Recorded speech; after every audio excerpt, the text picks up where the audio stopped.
एक ऐसा राजा जिसे भगवान ने साक्षात अपनी दृष्टि से स्पर्श किया था। फिर वही राजा एक ऋषि के गले में मृत सर्प क्यों डाल आया और क्यों उसी क्षण उसने मृत्यु को आलिंगन करने का व्रत ले लिया। वे कोई साधारण नरेश न थे, वे पांडवों के वंशज थे, धर्म की गंध में रचे बसे, भक्ति के स्वरूप, विवेक की मूर्ति, महाराज परीक्षित। वे उस युग की अंतिम लौ थे जब श्री कृष्ण पृथ्वी पर अपनी लीला विलास समेट रहे थे। उनके जन्म से पहले ही उनका जीवन श्री कृष्ण की कृपा से अभिसिंचित हो चुका था, परंतु जीवन का सबसे गूढ़ मोड़ तब आया जब एक दिन वे आखेट के लिए वन में प्रविष्ट हुए। विक्षिप्त, थके और प्यासे, जल की तलाश उन्हें एक शांत आश्रम तक ले आई। वहां थे शमीक ऋषि, समाधिस्थ, आत्मा में लीन, समय से परे। राजा ने उन्हें पुकारा, आशा की, पर कोई उत्तर नहीं। उस क्षण क्रोध, भूख और अपमान की त्रिवेणी ने उनके चित्त को डगमगा दिया। द्वार पर पड़ी एक मृत सर्प की देह उठाई और ऋषि के गले में डाल दी। यह कोई साधारण भूल नहीं थी, यह लीला के विस्तार का प्रारंभिक स्वर था, क्योंकि यहीं से उद्घाटित हुई श्रीमद् भागवत की कथा। जब यह बात ऋषि शमीक के पुत्र श्रृंगी के कानों में पड़ी, जो अभी अल्पवयस्क था पर तप से दीप्त, ब्रह्म तेज से ओतप्रोत, तो उसका क्रोध उसकी भक्ति से बड़ा हो गया और उसी क्रोध में उसने उच्चारित किया शाप, 7वें दिन तक्षक सर्प राजा परीक्षित को डसेगा। जब यह वाक्य परीक्षित तक पहुंचा, न प्रतिकार किया, न पश्चाताप, न पलायन, केवल एक मौन स्वीकृति।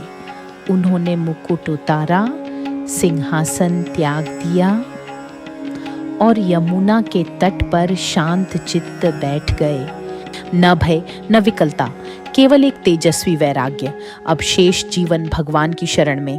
ये 7 दिन मोक्ष की ओर एक यात्रा बनेंगे और तभी समस्त ब्रह्मांड में एक दिव्य कंपन फैलने लगा।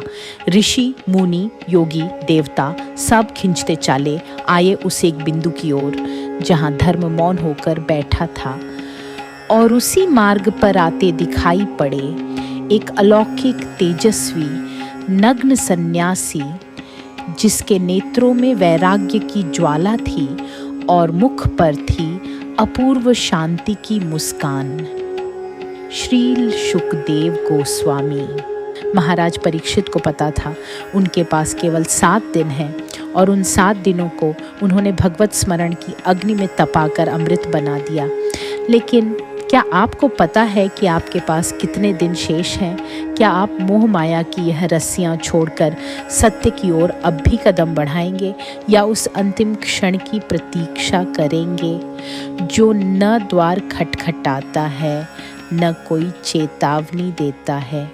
ऐसी ही दिव्य कथाओं के साथ हम ला रहे हैं कहानी रूप में श्रीमद् भागवत।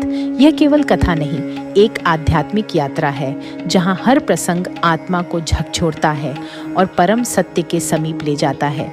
हम लेकर आ रहे हैं श्रीमद् भागवत की और भी गूढ़, प्रेरणादायक और अलौकिक कथाएं। इस यात्रा में हमारे साथ जुड़े रहिए। यदि यह कथा आपके हृदय को स्पर्श करे तो कृपया इस वीडियो को लाइक करें, अपने प्रियजनों के साथ साझा करें और हमारे चैनल को सब्सक्राइब करना न भूलें। और हाँ, जय श्री कृष्ण कमेंट सेक्शन में अवश्य लिखें ताकि हमें यह जानने का सौभाग्य मिले कि आप भी इस भक्तिमयी यात्रा का हिस्सा हैं।